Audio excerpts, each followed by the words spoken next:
Welcome to Jayanti's kitchen and blogs. ನಾನು ಇವತ್ತಿನ ವಿಡಿಯೋದಲ್ಲಿ ಇಡ್ಲಿಗೆ ಸಾಂಬಾರು ಮಾಡ್ತಾಯಿದ್ದೀನಿ. ನನ್ನ ಚಾನಲಲ್ಲಿ ತುಂಬ ವೆರೈಟೀಸ್ ಸಾಂಬಾರ್ಸ್ ಮಾಡಿದ್ದೀನಿ. ಇದು ಒಂದು ಡಿಫ್ರೆಂಟ್ ಸ್ಟೈಲಲ್ಲಿ ಮಾಡ್ತಾಯಿದ್ದೀನಿ.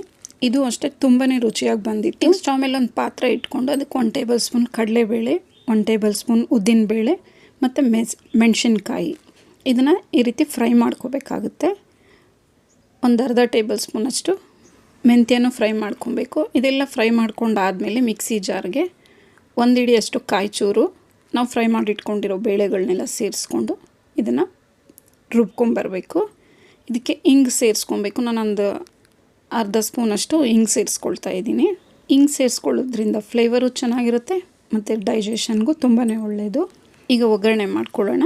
ಒಂದು ಬಾಣಲೆ ಇಟ್ಕೊಂಡು ಸಾಸಿವೆ, ಜೀರಿಗೆ, ಬೆಳ್ಳುಳ್ಳಿ ಒಂದು ಸ್ವಲ್ಪ ಮತ್ತು ಕರಿಬೇವು ಎಲ್ಲನೂ ಚೆನ್ನಾಗಿ ಫ್ರೈ ಮಾಡ್ಕೊಬೇಕು.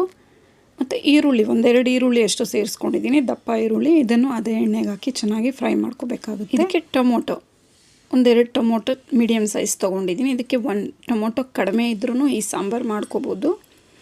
ಅರಿಶಿನ ಪುಡಿ 1/4 ಟೇಬಲ್ ಸ್ಪೂನ್ ಸೇರಿಸ್ಕೊಂಡಿದ್ದೀನಿ. ರುಚಿಗೆ ತಕ್ಕಷ್ಟು ಉಪ್ಪು ಇದೆಲ್ಲ ಸೇರಿಸ್ಕೊಂಡು ಇನ್ನು ಸ್ವಲ್ಪ ಹೊತ್ತು ಫ್ರೈ ಮಾಡಿಕೊಂಡು ನಾವು ರುಬ್ಬಿಟ್ಕೊಂಡಿರೋವಂಥ ಮಸಾಲೆ ಮಿಶ್ರಣನ ಇದಕ್ಕೆ ಸೇರಿಸ್ಕೊಳ್ಳೋಣ. ಇದೊಂದು ಸ್ವಲ್ಪ ಸಾಂಬಾರನ್ನ ನಾವು ತೆಳ್ಳಗೆ ಮಾಡಿಕೊಂಡ್ರೆ ಇಡ್ಲಿಗೆ ತುಂಬಾ ಚೆನ್ನಾಗಿರುತ್ತೆ.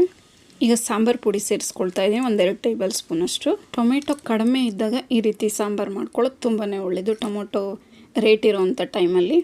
ಈಗ ನಾನು ಬೇಳೆನ ಬೇಯಿಸಿಟ್ಕೊಂಡಿದ್ದೆ, 1 ಲೋಟ ಅಷ್ಟು ಬೇಳೆನ ಅದನ್ನು ಸೇರಿಸ್ಕೊಳ್ತಾ ಇದ್ದೀನಿ. ಇದಕ್ಕೆ ನಾನು ತೊಗರಿ ಬೇಳೆ, ಹೆಸರು ಬೇಳೆ 2 ಮಿಕ್ಸ್ ಮಾಡಿ ಸೇರಿಸ್ಕೊಂಡು ಚೆನ್ನಾಗಿ ಬೇಯಿಸ್ಕೊಂಡಿದ್ದೀನಿ.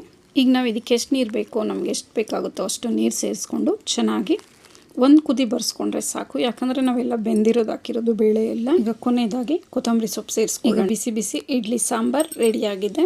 ನಿಮಗೆಲ್ಲ ಈ ರೆಸಿಪಿ ಇಷ್ಟ ಆದಲ್ಲಿ ನನ್ನ ಚಾನಲ್ನ ಲೈಕ್ ಮಾಡಿ, ಶೇರ್ ಮಾಡಿ, ಕಮೆಂಟ್ಸ್ ಮಾಡಿ, ಸಬ್ಸ್ಕ್ರೈಬ್ ಮಾಡ್ಕೊಳ್ಳೋದು ಮಾತ್ರ ಮರಿಬೇಡಿ. Thank you for watching.